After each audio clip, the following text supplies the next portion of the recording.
Does it ever feel like you're a marketing professional just speaking into the void?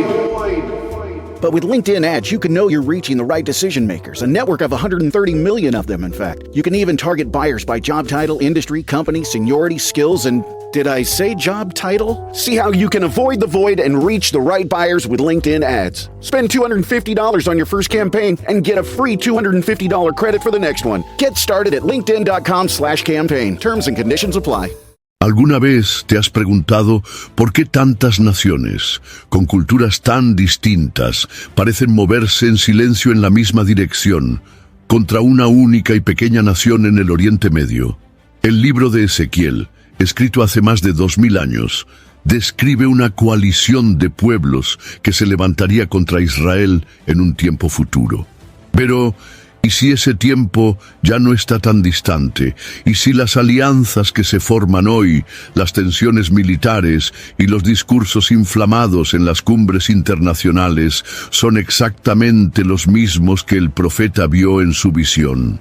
Lo que parecía simbólico está ganando contornos reales, y nombres que antes sonaban como enigmas bíblicos ahora aparecen en las noticias. Goge, Magoge, Persia, Cux. ¿Están realmente estos personajes y territorios posicionándose como piezas de un ajedrez profético? ¿O todo no es más que una coincidencia histórica interpretada con celo religioso? Si este escenario ya ha despertado en ti alguna duda, o incluso esa sensación de que las piezas realmente están encajando, entonces aprovecha para inscribirte aquí en el canal, porque todo lo que está saliendo a la luz merece ser seguido de cerca.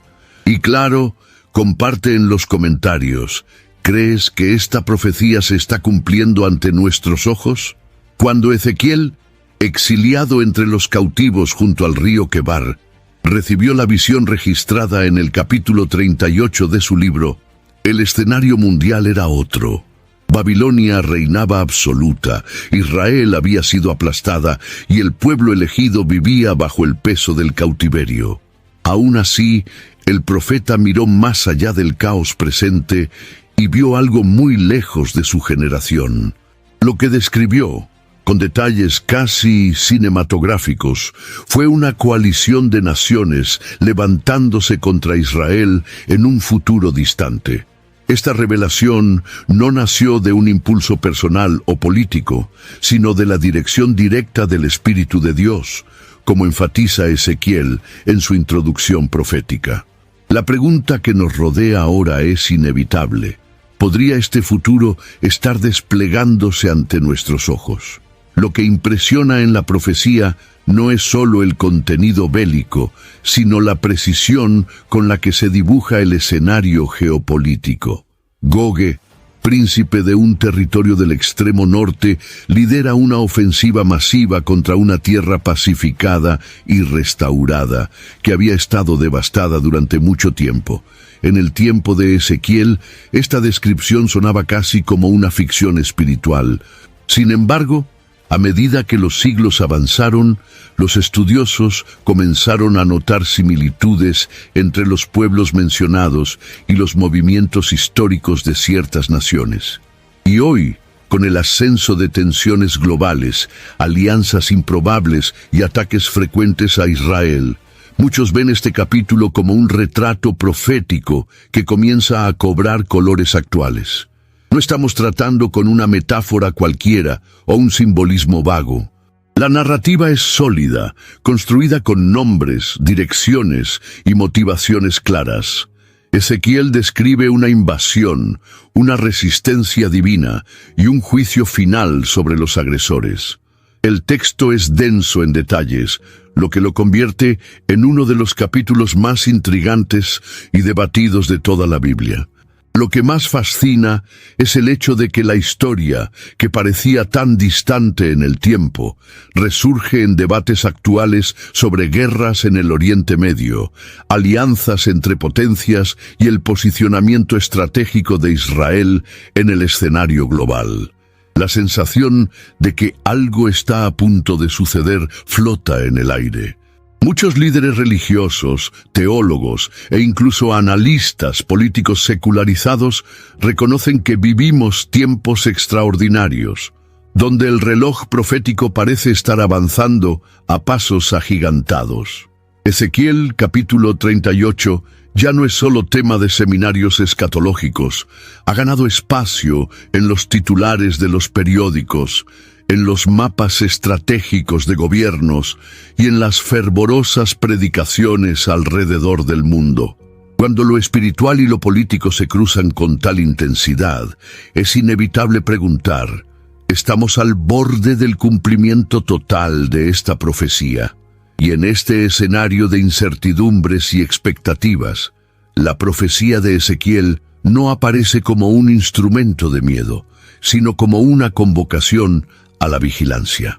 El eco de aquella antigua visión aún resuena con fuerza en el tiempo presente, llamando a los atentos a reconocer los signos. Aquellos que no descartan las Escrituras como meros textos históricos, sino que las leen como revelaciones vivas, encuentran en este capítulo una pieza clave para entender lo que puede estar acercándose al mundo. La cuestión ahora no es más si Gogue vendrá, sino cuándo, y si ya no se está moviendo. La figura de Gogue, presentada por Ezequiel como príncipe de Ros, Meseque y Tubal, levanta una serie de discusiones tanto teológicas como históricas. La Biblia describe a Gogue como líder de una coalición de naciones que se levantará contra Israel. Lo acompañan nombres como Persia, Cus y Fut, componiendo un frente multinacional. Pero, ¿quién sería, de hecho, este misterioso personaje? Y más importante, ¿existe alguna identidad moderna que corresponda a la que describió el profeta? Muchos estudiosos apuntan a una figura geopolítica del norte distante de Israel, tradicionalmente asociada a la región que hoy corresponde a Rusia. Aunque el debate aún sea vigoroso y multifacético, Magogue, por su parte, no es un individuo, sino un territorio o pueblo bajo el dominio de Gogue. Se menciona anteriormente en el libro de Génesis, capítulo 10, como uno de los hijos de Jafé, hijo de Noé. Esta conexión genealógica coloca a Magogue entre los pueblos que migraron hacia el norte y el este del Oriente Medio.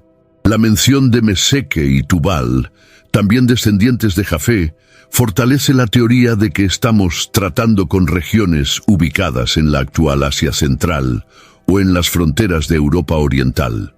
Lo que antes eran nombres tribales, a lo largo de los siglos se convirtieron en territorios organizados, potencias militares y centros de influencia global. Aunque muchos buscan identificar a Gogue con líderes políticos específicos de nuestro tiempo, es importante mantener la claridad. La profecía se centra en un espíritu de liderazgo que se opone a Dios, canalizado a través de figuras humanas. La identificación directa con un nombre actual puede parecer tentadora, pero el enfoque bíblico está en patrones, no solo en personas. Gogue es un tipo de líder movido por la avaricia, la arrogancia y el deseo de dominación, características que surgen en diferentes épocas de la historia, pero que tomarán una forma definitiva en el cumplimiento profético final. Lo impresionante es que, a medida que los siglos pasan, los rasgos del espíritu de Gogue se manifiestan con más claridad en algunas potencias.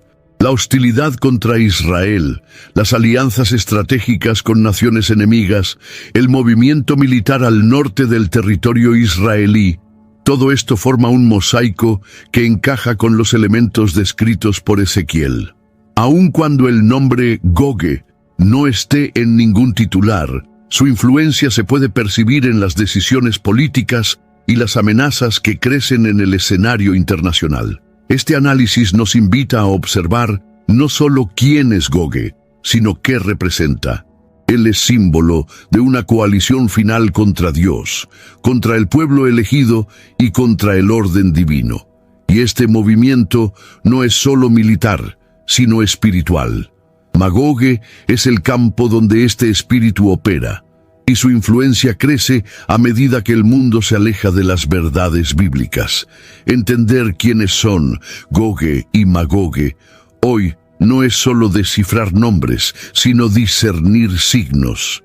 Cuando Ezequiel menciona el extremo norte como el origen del ataque liderado por Gog, está ofreciendo más que una indicación geográfica. Está lanzando una clave interpretativa fundamental.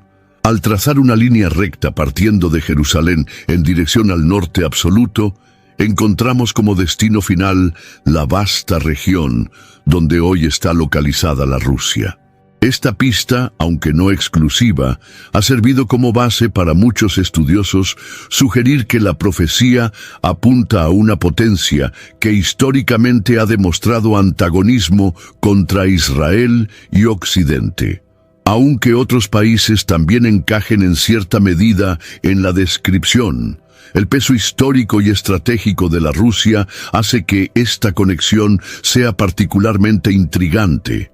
Durante siglos, el norte ha sido visto por los israelitas como una fuente de amenaza. Desde los tiempos del Imperio Asirio hasta las invasiones babilónicas, los peligros generalmente venían de arriba. El norte distante era una expresión que evocaba miedo, pero también misterio. Cuando Ezequiel utiliza este lenguaje, está reforzando la idea de un enemigo que viene de donde tradicionalmente brotan los mayores conflictos, no solo geográficamente, sino espiritualmente. Este norte es, al mismo tiempo, literal y simbólico, representando el origen de fuerzas que se oponen a Dios y a su pueblo. En la actualidad, los movimientos militares en el norte de Israel, particularmente en Siria y en las fronteras con el Líbano, reascenden la atención sobre esta profecía. Tropas, arsenales y alianzas con países hostiles a Israel forman un cuadro que remite directamente a la coalición descrita por Ezequiel. La implicación directa de la Rusia en conflictos en Oriente Medio, su proximidad con potencias como Irán, Antigua Persia, y su presencia estratégica en la región del Mediterráneo aumentan la tensión sobre este norte profético. La profecía, que parecía distante y simbólica, comienza a adquirir contornos casi palpables. Este movimiento en el extremo norte no puede ser ignorado por aquellos que estudian la escatología bíblica. La convergencia de intereses políticos, religiosos y militares apunta a un escenario similar al descrito por el profeta. El tiempo parece madurar el ambiente para la gran colisión entre Gogue e Israel. Y si es verdad que las escrituras están vivas y continúan cumpliéndose, entonces estamos ante algo mucho mayor que solo tensiones regionales. Estamos asistiendo al alineamiento de piezas proféticas. Observar el norte distante con atención no es paranoia ni fanatismo, es sensibilidad espiritual. Gogue no actúa solo y su ruta es revelada con precisión. Estar atento a lo que se mueve más allá de las fronteras visibles puede ser la clave para comprender lo que Dios está a punto de hacer en la tierra.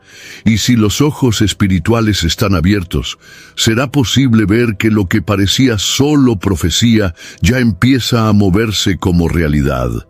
En el centro de todo el conflicto profético descrito por Ezequiel está Israel.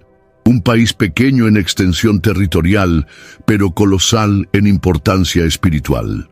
Desde que la nación fue restaurada en 1948, tras casi 2 milenios de dispersión, el mundo ha sido testigo de una secuencia de enfrentamientos involucrando esta tierra.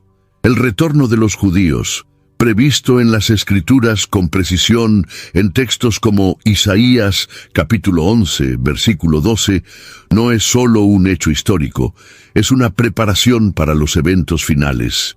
La profecía de Ezequiel capítulo 38 presenta a Israel como el objetivo principal de la invasión de Gogue. Y esta elección no es casual. Israel representa el cumplimiento de promesas eternas, y atacar a esta nación es, en esencia, un intento de confrontar el propio plan de Dios. La ira contra Israel no se limita al aspecto geográfico o político. El pueblo judío lleva consigo un legado espiritual que incomoda a los reinos de las tinieblas. Es a través de Israel que vinieron las alianzas, los profetas y sobre todo el Mesías. Como afirma Pablo en la carta a los Romanos capítulo 9, versículos 4 y 5, la adopción, la gloria, las alianzas y las promesas pertenecen a ellos. Por lo tanto, el ataque liderado por Gog es más que una invasión militar. Es un asalto contra el testimonio divino en la tierra. Es el intento desesperado de borrar la evidencia viva de que Dios cumple lo que promete. El texto de Ezequiel describe a Israel como una tierra habitada por un pueblo pacífico, restaurada de entre las naciones, viviendo en seguridad en aldeas sin muros. Esto revela que el ataque ocurre en un período de aparente tranquilidad. El enemigo ve esta paz como debilidad, pero es precisamente esta confianza la que revela cuánto el pueblo estará reposando bajo la protección del Altísimo. El corazón de esta guerra no es solo estratégico, sino profundamente espiritual. Atacar a Israel es declarar la guerra al Dios de Israel. La hostilidad global creciente contra el Estado judío en los días actuales revela cómo esta profecía se vuelve cada vez más plausible. Movimientos ideológicos, políticos y hasta religiosos se unen contra Israel, muchas veces disfrazados bajo la capa de la diplomacia o de los derechos internacionales. El terreno espiritual está siendo preparado y el cerco a la nación santa se estrecha cada año. El foco de la profecía no es en vano. Dios puso a Jerusalén como un cáliz de aturdimiento para todas las naciones, como se dice en Zacarías capítulo 12, versículo 2. Ante este panorama, no podemos ignorar el motivo por el cual Israel es el epicentro del plan divino y del odio satánico. La tierra prometida es el reloj de Dios para la historia de la humanidad. Donde los ojos del mundo se vuelven, allí también los cielos están atentos, y la profecía avanza con pasos silenciosos, pero implacables. Ezequiel capítulo 38 no solo nombra a Gog como líder de la ofensiva, sino que también revela a los aliados que se unirán a él en esta misión. La lista incluye nombres como Persia, Cus y Put, además de Gomer y la casa de Togarma. Cada uno de estos nombres antiguos lleva un peso histórico, y su identificación con naciones modernas arroja luz sobre las complejas alianzas que se han formado en las últimas décadas. La Persia, por ejemplo, es hoy ampliamente reconocida como el actual Irán, uno de los más feroces opositores de Israel. La implicación iraní en conflictos en Oriente Medio, su apoyo a grupos radicales y sus ambiciones nucleares hacen que esta conexión sea aún más relevante. Cus, generalmente identificado con la región del actual Sudán o Etiopía, representa una fuerza africana involucrada en el conflicto. Put, asociado a Libia, también refuerza la idea de un cerco que involucra el norte de África. Gomer y Togarma son frecuentemente relacionados con las regiones de la actual Turquía y partes de Europa Oriental, indicando que la coalición es verdaderamente multinacional. Lo impresionante es que, a pesar de las diferencias culturales y religiosas entre estos países, hay un factor unificador: la hostilidad contra Israel. Este elemento en común ya es visible en discursos oficiales, resoluciones internacionales y movimientos militares en zonas estratégicas. Al observar el escenario político contemporáneo, percibimos una tendencia creciente de acercamiento entre estas naciones. Las reuniones diplomáticas, acuerdos de defensa mutua y entrenamientos militares conjuntos entre países de Oriente Medio y del norte de África se han intensificado. La unión de fuerzas que antes parecía improbable, ahora cobra contornos reales. El texto de Ezequiel no habla de meras simpatías, sino de un pacto armado, y todo indica que este pacto ya ha comenzado a tomar forma. La profecía también menciona que estos ejércitos vendrán con espada en mano. en alusión a las claras intenciones bélicas. Aunque el lenguaje es antiguo, el contenido apunta a una ofensiva de grandes proporciones, posiblemente incluyendo tecnología moderna de guerra. Aun cuando las armas hayan cambiado, la intención permanece la misma: destruir Israel. La unión entre naciones tan distintas para cumplir un mismo propósito maligno remite a Salmos capítulo 83, donde se describe una conspiración entre pueblos para borrar el nombre de Israel de la memoria. En un mundo cada vez más globalizado, donde se forman alianzas no solo por afinidades ideológicas, sino por intereses económicos y estratégicos, lo que Ezequiel vio se vuelve aún más relevante. La unión de Gogue con sus cómplices nos enseña que los verdaderos enemigos de la luz saben articularse, incluso cuando sus principios parecen contradictorios. La profecía nos alerta a observar no solo a los enemigos declarados, sino a aquellos que silenciosamente se alinean en las sombras. Uno de los elementos más intrigantes de la profecía de Ezequiel es la condición de paz en la que Israel se encuentra en el momento del ataque. El capítulo 38 describe al pueblo viviendo en aldeas sin muros, tranquilos, todos ellos habitando sin temor. Esta descripción parece desentonar con la realidad actual de Israel, rodeado de muros, ejércitos en estado de alerta y constantes alarmas de seguridad. Sin embargo, revela un punto clave de la narrativa profética. Antes de la invasión, habrá una sensación de seguridad que no corresponde a la realidad espiritual del momento. Este estado de paz puede no ser necesariamente una paz duradera o verdadera, sino una ilusión colectiva de estabilidad. Posiblemente vendrá tras acuerdos diplomáticos, tratados de normalización con países vecinos o algún tipo de tregua temporal que llevará a la población a bajar la guardia. Esta calma es engañosa y prepara el terreno para un ataque sorpresa. La carta a los Tesalonicenses, capítulo 5, versículo 3, advierte: cuando digan paz y seguridad, entonces les sobrevendrá repentina destrucción. Este paralelo entre las palabras de Pablo y la visión de Ezequiel señala una conexión profunda entre el sentimiento humano de control y la inminente intervención divina. En los últimos años, Israel ha firmado acuerdos con diversos países árabes, promoviendo lo que muchos llaman una nueva era en Oriente Medio.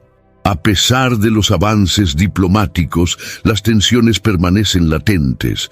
La paz parece más una fachada para intereses mutuos que una reconciliación genuina. En este ambiente de aparente tranquilidad, la profecía cobra impulso. Lo que Ezequiel vio fue una nación confiada, viviendo sin defensas visibles, creyendo que sus enemigos habían sido pacificados. Esta falsa paz es en realidad el presagio del juicio. Cuando Gogue vea a Israel vulnerable, atacará con brutalidad. Pero este ataque será, a su vez, el detonante de la respuesta divina. El Señor permitirá el avance de Gogue hasta un punto exacto, no como señal de debilidad, sino para manifestar su gloria ante las naciones. El plan maligno florece bajo la ilusión de la paz, pero será destruido por la manifestación del brazo fuerte del Altísimo. Reflexionar sobre esta calma ilusoria nos lleva a cuestionar hasta qué punto nuestras propias vidas están envueltas por una paz aparente. El peligro no está solo en el ataque externo, sino en la confianza excesiva en estructuras humanas.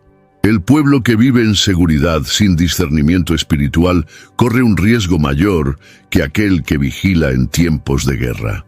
La profecía de Ezequiel nos invita a mantener los ojos abiertos, incluso cuando todo parezca demasiado tranquilo.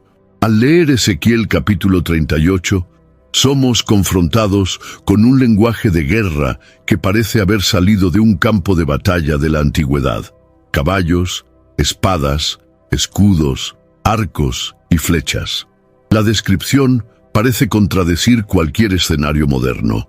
Después de todo, ¿cómo imaginar una guerra futura con instrumentos tan arcaicos? Sin embargo, al interpretar profecías, es esencial comprender que los profetas hablaban dentro del vocabulario y de la realidad tecnológica de su época. Lo que para ellos era descrito como caballos podría perfectamente representar vehículos blindados o fuerzas terrestres. Flechas podrían ser misiles, escudos, tal vez indiquen sistemas de defensa avanzados. El mensaje no está en los objetos en sí, sino en el tipo de conflicto y en su dimensión. En la práctica, lo que Ezequiel vio fue una gran movilización militar contra Israel. Independientemente de los instrumentos utilizados, lo que se destaca es la magnitud del ejército, la intención destructiva y la confianza de los invasores en su superioridad. Al describir carros de guerra y tropas con espadas, el profeta comunica la agresividad y el número abrumador de soldados.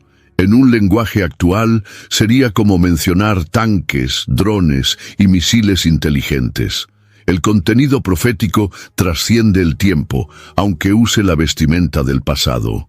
La profecía también muestra que esos recursos humanos y militares nada pueden contra la intervención divina. A pesar de estar preparados con toda su fuerza, el ejército de Gogue será sorprendido por acciones sobrenaturales. Esto remite a lo que está escrito en Salmos capítulo 33, versículo 10. El Señor deshace los planes de las naciones y frustra los designios de los pueblos. La mayor lección aquí no es la naturaleza de las armas, sino la inutilidad de ellas cuando Dios decide actuar. El enfoque de la narrativa no está en la tecnología, sino en el contraste entre la confianza humana en la fuerza y la soberanía divina.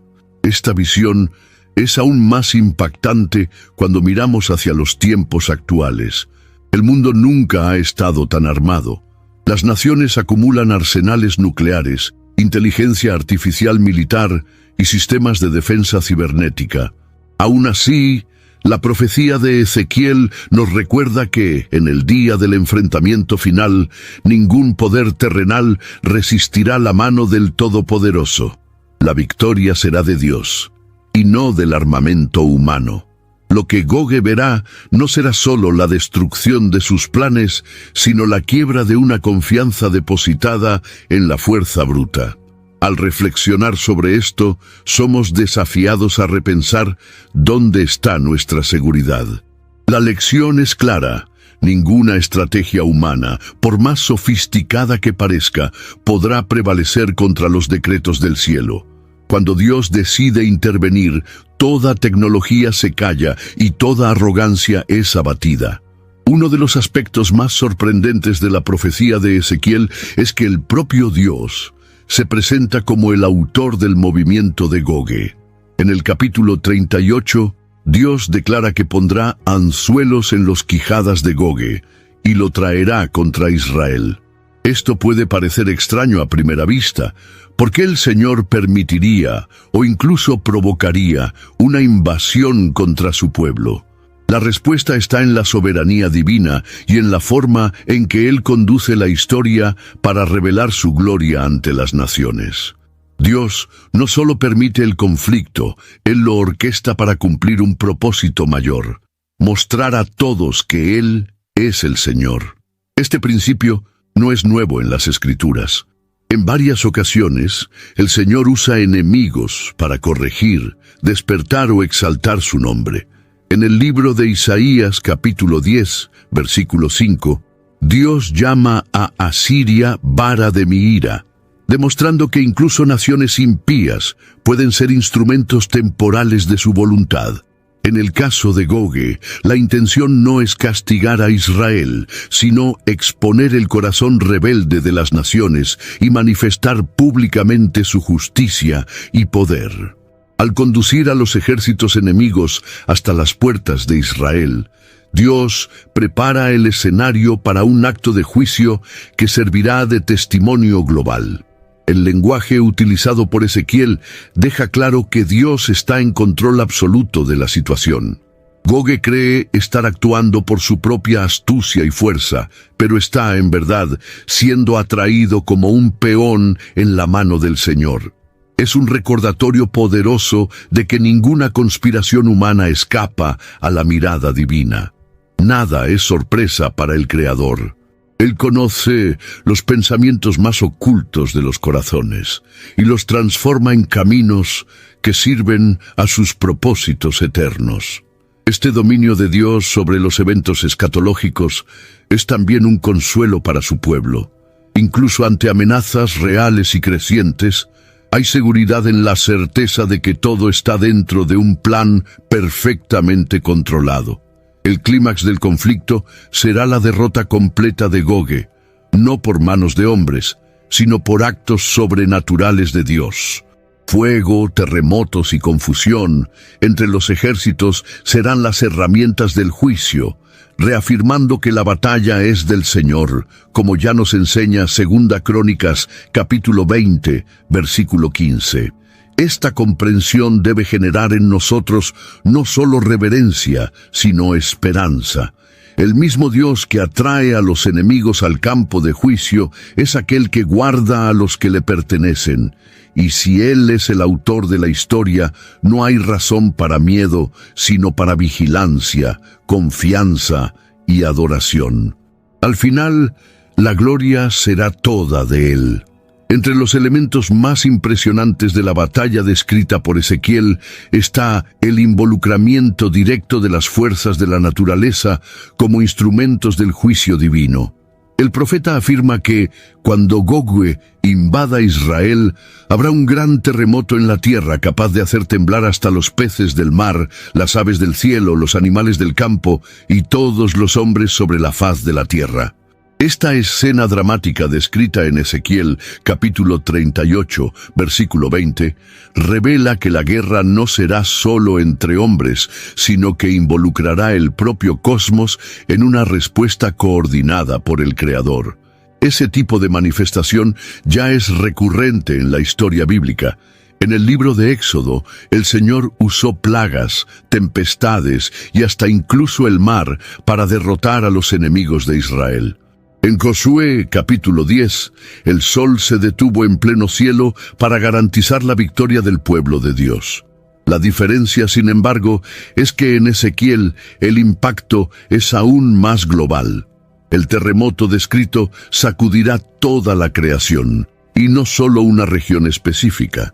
Esto demuestra la escala del evento y su importancia profética como una señal universal del juicio divino y de la soberanía de Dios sobre la tierra.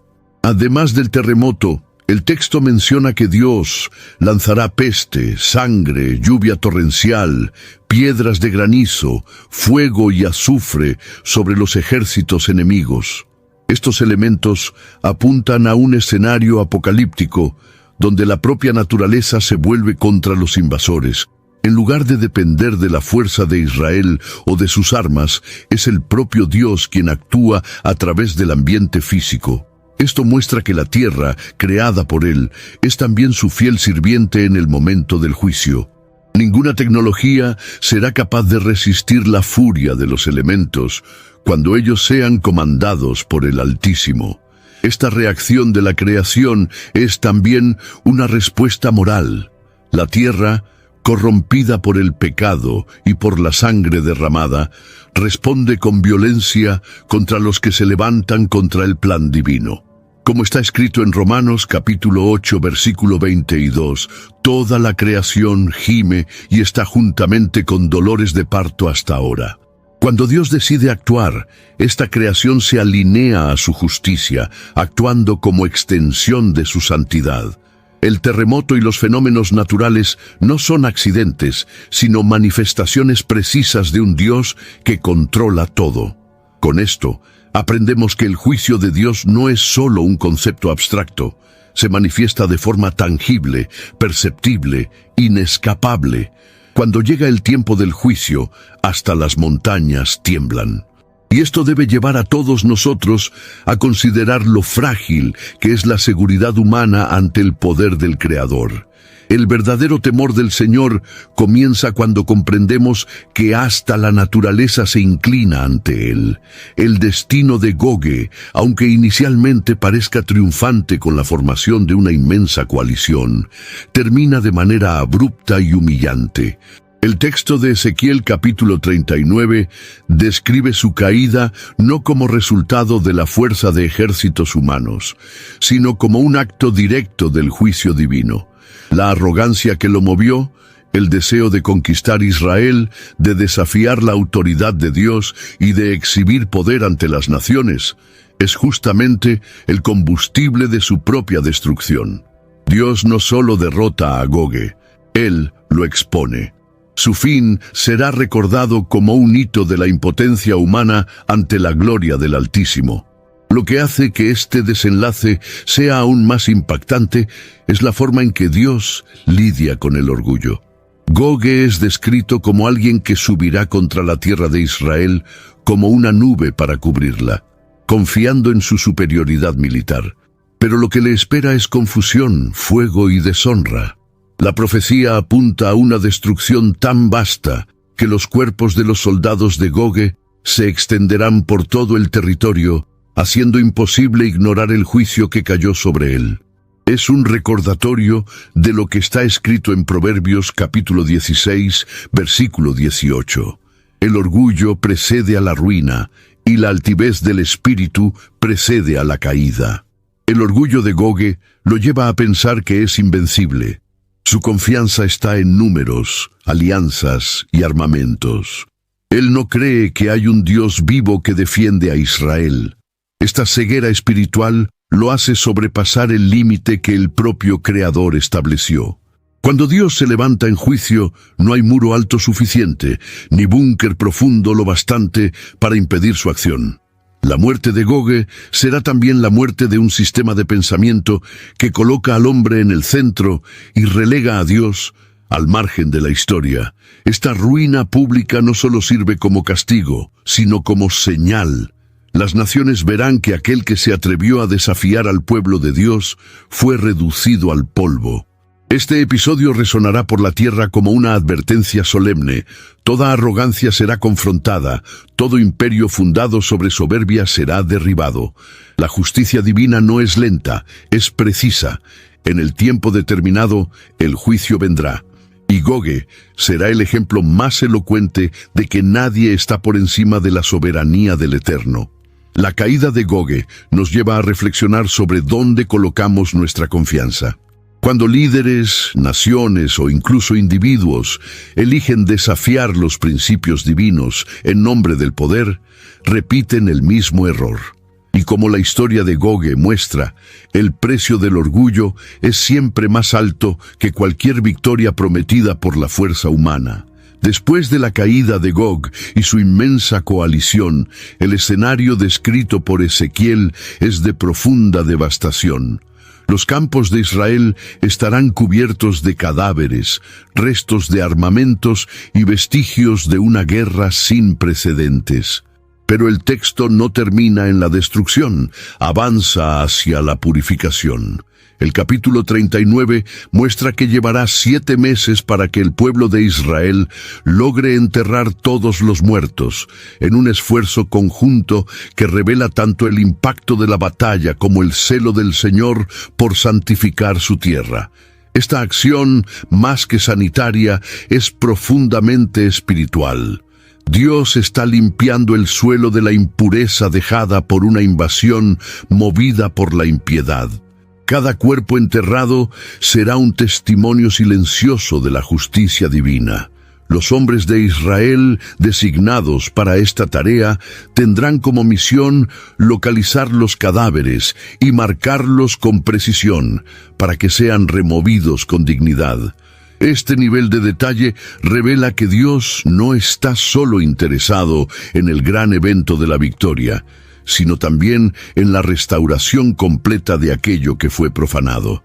En Números, capítulo 35, versículo 33, se dice que la sangre profana la tierra, y la tierra no puede ser purificada sino por la sangre de aquel que la derramó. Pero aquí es Dios quien toma la iniciativa de restaurar la santidad del territorio. Además del sepultamiento, el texto menciona que será necesario quemar los armamentos usados por los invasores. Durante 7 años, Israel usará estos materiales como combustible, lo que indica no solo el volumen de recursos dejados atrás, sino también un tipo de juicio continuo. Cada trozo de madera quemada o pieza metálica destruida recordará al pueblo que el Señor venció a sus enemigos con poder. No habrá necesidad de armas israelíes en esta batalla. Lo que quedará serán recuerdos de que el brazo del Señor es suficiente. Este proceso de purificación también apunta a un principio espiritual más profundo. Dios no comparte su gloria con el pecado. La tierra de Israel es símbolo de su promesa y Él no permitirá que permanezca manchada. El esfuerzo colectivo de limpieza es, de hecho, una respuesta al celo de Dios por santificar aquello que es suyo. Como muestra Levítico capítulo 20, versículo 26, «Seréis santos para mí, porque yo, el Señor, soy santo». Al mirar este escenario, nos damos cuenta de que la victoria no es solo vencer al enemigo, sino también restaurar aquello que fue corrompido. Dios no hace una obra a medias. Él derrota, expone, purifica y prepara su tierra para un nuevo tiempo. Y esto nos enseña que, después de cada batalla, debe haber un tiempo de verdadera restauración, una reconstrucción que glorifique a Dios en cada detalle. La profecía de Ezequiel no termina con la destrucción de Gog o la limpieza de la tierra. El verdadero propósito de todo este conflicto se revela de manera inequívoca para que las naciones sepan que yo soy el Señor. Esta frase aparece repetidamente en los capítulos 38 y 39, como una firma divina en los eventos futuros. El juicio sobre Gog es más que un castigo. Es una declaración global de la soberanía de Dios. Después de este acontecimiento, nadie podrá alegar ignorancia. El mundo entero verá, de manera innegable, quién gobierna la historia y la tierra. Este reconocimiento público de Dios será el resultado no de predicaciones, sino de actos concretos e innegables. Lo que las palabras no convencieron, los juicios demostrarán. El Señor se levantará de manera tan visible y decisiva que hasta los más escépticos se inclinarán ante la realidad de su existencia. Como está escrito en Isaías capítulo 45, versículo 23, «Por mí mismo he jurado que ante mí se doblará toda rodilla y jurará toda lengua». El evento con Gog será uno de los momentos en que esta promesa se cumple históricamente.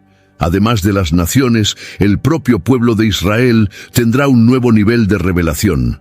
A partir de ese día, dice el texto, la casa de Israel sabrá que yo soy el Señor, su Dios. Esto indica una restauración espiritual interna, no solo una victoria militar. El pueblo que fue objeto de la invasión será también el primero en reconocer que la liberación vino únicamente del cielo.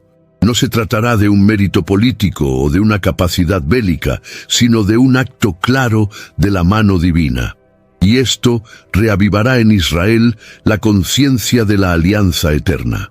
Esta revelación global cambiará el rumbo de la historia. Las naciones ya no verán a Israel como una simple república del Medio Oriente, sino como el pueblo protegido por el Dios vivo. La narrativa dejará de ser política para convertirse en espiritual. El juicio sobre Gog será una demostración de que Dios no solo existe, sino que interviene, guarda, defiende y juzga. Será imposible permanecer neutral ante tal manifestación de gloria, y si las naciones verán, también la Iglesia necesita discernir. Esta revelación del Señor al mundo es un llamado a la vigilancia y la reverencia. Dios no será solo conocido en los templos, sino en los campos de batalla. Y cuando Él se manifiesta con poder, todo el mundo enmudecerá. Su nombre será exaltado, no por imposición, sino por reconocimiento inevitable. Y esto será solo el preludio de algo aún mayor que está por venir. Israel siempre ha sido más que una nación entre otras. Desde los tiempos de Abraham, el pueblo judío lleva un papel singular en la historia de la redención. Y en el escenario profético, esa posición se intensifica aún más. En Ezequiel capítulo 38, Israel no es solo el objetivo del ataque de Gog, es el escenario donde Dios decide manifestar su gloria al mundo. Aunque pequeño en extensión y población, Israel ocupa el centro de la narrativa escatológica por ser el pueblo de la alianza, la tierra de la promesa y la señal del reloj profético de Dios. Es imposible comprender los eventos del fin sin colocar a Israel en el foco. Este protagonismo no nació por mérito humano, sino por elección divina. Conforme está escrito en Deuteronomio capítulo 7, versículos 7 y 8, Dios eligió a Israel no por ser numeroso, sino por amarlo y mantener la promesa hecha a sus antepasados. La restauración de la nación en 1948, tras casi 2000 años de dispersión, no fue un simple acto político, fue el cumplimiento literal de la palabra profética. Y ese retorno no es el fin, sino el comienzo de la preparación para eventos aún mayores. Cada paso dado por Israel en dirección a la estabilidad territorial y espiritual es también un paso en el avance de las profecías bíblicas. A lo largo de las décadas, incluso bajo constantes ataques, Israel ha prosperado de manera extraordinaria. El florecimiento del desierto, el avance tecnológico, la relevancia diplomática, todo esto revela un pueblo bajo la mano providente de Dios. Y paradójicamente es esta misma bendición la que atrae la envidia y el odio de las naciones. Israel se convierte en un punto de tensión global, no por su tamaño, sino por su papel profético. Donde está Israel, allí están los ojos del mundo, y allí también están los ojos de Dios, como declara el libro de Deuteronomio capítulo 11, versículo 12. Este destaque en el escenario mundial no es coincidencia, es parte de un plan milenario que se está cumpliendo ante nuestros ojos. Todo movimiento político y militar que involucra a Israel debe ser visto con atención, pues allí está el termómetro espiritual de la historia humana. Si Israel es el puntero del reloj profético, entonces cada ataque, cada tratado y cada gesto diplomático lleva un peso eterno. Ignorar a Israel es ignorar la propia centralidad de la revelación bíblica en los últimos tiempos. Las profecías bíblicas nunca han sido entregadas como enigmas indescifrables, sino como alertas para los atentos. Y en los días actuales, muchos signos apuntan hacia la formación del escenario descrito por Ezequiel, el crecimiento de las tensiones internacionales, el fortalecimiento de alianzas hostiles a Israel, los conflictos en Oriente Medio e incluso el avance de tecnologías bélicas hacen sonar las alarmas de la escatología. La pregunta inevitable surge: ¿estamos viendo ante nuestros ojos el marco formarse para la gran batalla de Gog y Magog? Los indicios son fuertes. La aproximación entre naciones como Irán, Turquía y Rusia, históricamente distintas en cultura e intereses, levanta sospechas cuando se ven a la luz del texto de Ezequiel. Estos países, identificados por muchos estudiosos como posibles representantes de Magog, Meseque, Tubal y Persia, se han unido por motivos estratégicos y militares, especialmente en regiones cercanas al territorio israelí. Este tipo de coalición, que hace pocas décadas sería improbable, hoy es parte activa del ajedrez político internacional. Además, el avance de la influencia islámica radical en diversas partes del mundo muchas veces con discursos inflamados contra Israel, contribuye a la atmósfera de hostilidad prevista por la profecía. Al mismo tiempo, Israel ha buscado alianzas con países árabes moderados, creando una red de seguridad regional que puede dar la impresión de estabilidad, algo que se alinea con la paz engañosa descrita anteriormente. Estos movimientos políticos no ocurren en un vacío. Ellos componen el trasfondo de algo mayor. La convergencia de estos factores nos remite a lo que Jesús dijo en Mateo, capítulo 24, versículo 33. Cuando veáis todas estas cosas, sabed que está pronto, a las puertas. Las señales no son para provocar pánico, sino para producir discernimiento. Ellas apuntan a que el plan está en marcha y que no debemos vivir como si todo fuera a continuar igual para siempre. La profecía no sirve para entretener, sino para preparar. Observar el escenario actual es una tarea espiritual. Necesitamos mirar más allá de los titulares y ver la mano de Dios moviendo las piezas de la historia. Si las señales son visibles, la pregunta no es más si va a suceder, sino ¿cómo debemos vivir sabiendo que está tan cerca? Y esa respuesta debe ser dada con fe, sobriedad y urgencia.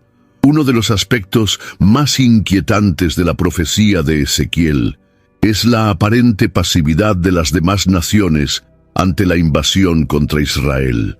En el capítulo 38, un grupo identificado como Sabá de Dan, los mercaderes de Tarsis y todos sus leones, cuestiona a Goge, pero sin ofrecer resistencia real.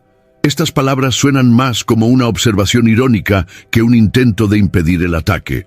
Este silencio profético plantea una cuestión perturbadora, que lleva a las naciones a observar, inertes, el cerco contra el pueblo de Dios. La respuesta puede estar en la combinación de indiferencia política, intereses económicos y un creciente alejamiento espiritual. En el mundo moderno, el pragmatismo muchas veces silencia la moralidad.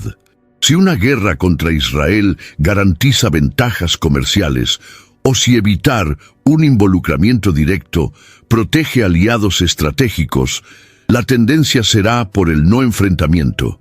Y esta actitud, aunque aparentemente neutra, es, en realidad, una forma de complicidad. Como está escrito en Proverbios capítulo 24, versículo 11, «Librad a los que están siendo llevados a la muerte. Si dijeres, he aquí que no lo sabemos, no lo percibirá aquel que pesa los corazones». Este tipo de reacción ya se ha visto a lo largo de la historia. Durante el Holocausto, muchas naciones optaron por no actuar en defensa de los judíos hasta que el horror estuviera fuera de control.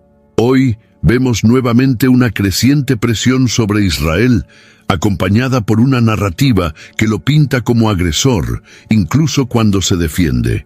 Los medios, las organizaciones internacionales y hasta líderes religiosos parecen muchas veces ignorar la complejidad del conflicto, optando por discursos que reducen a Israel a un villano geopolítico.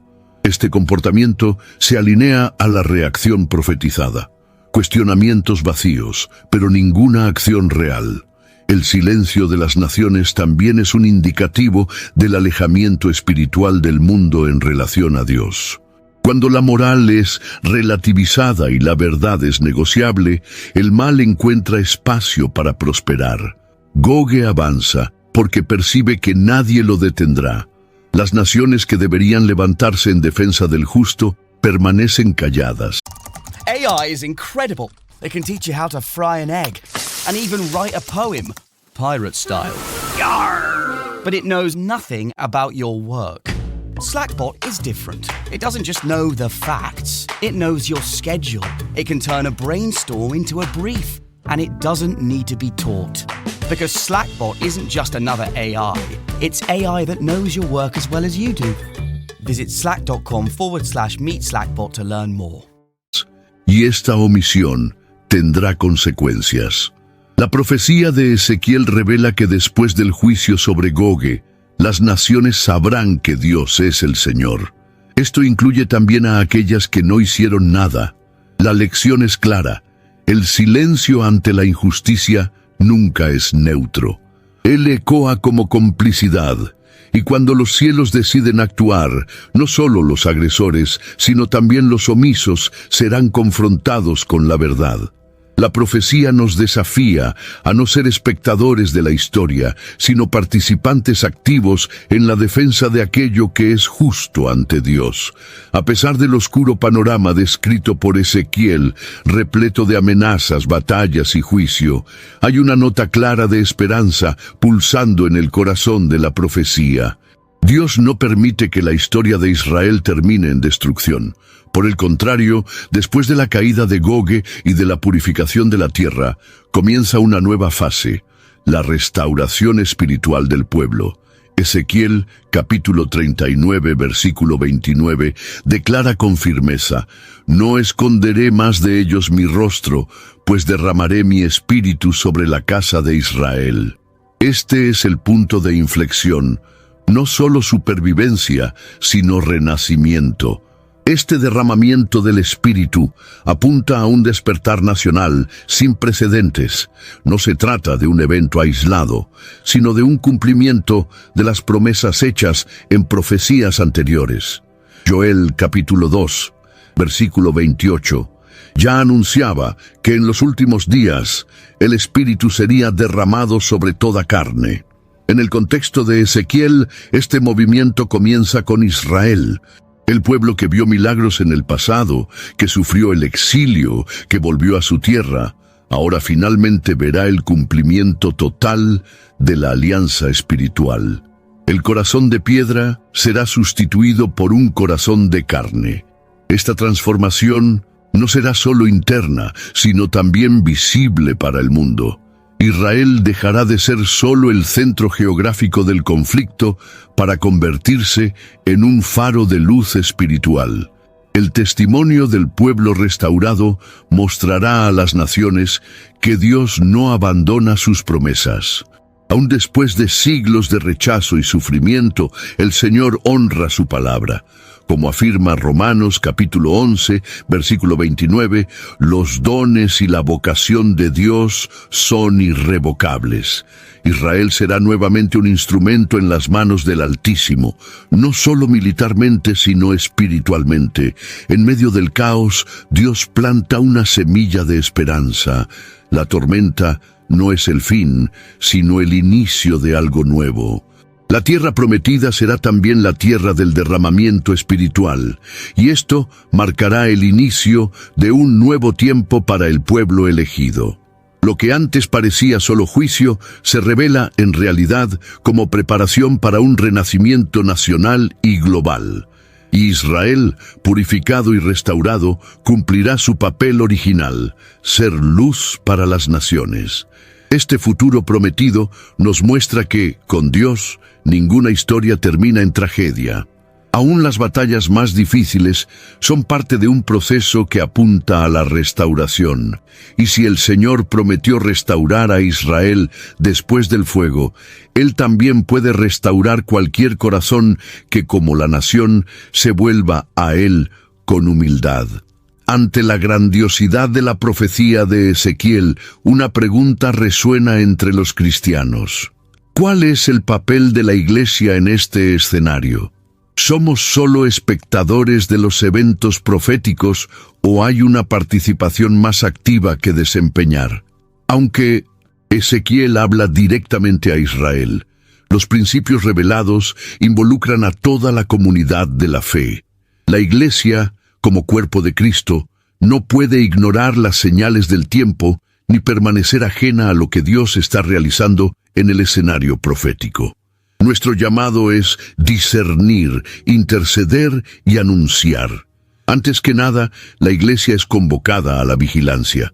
En Marcos capítulo 13, versículo 37, Jesús advierte: «Lo que os digo, digo a todos, vigilad».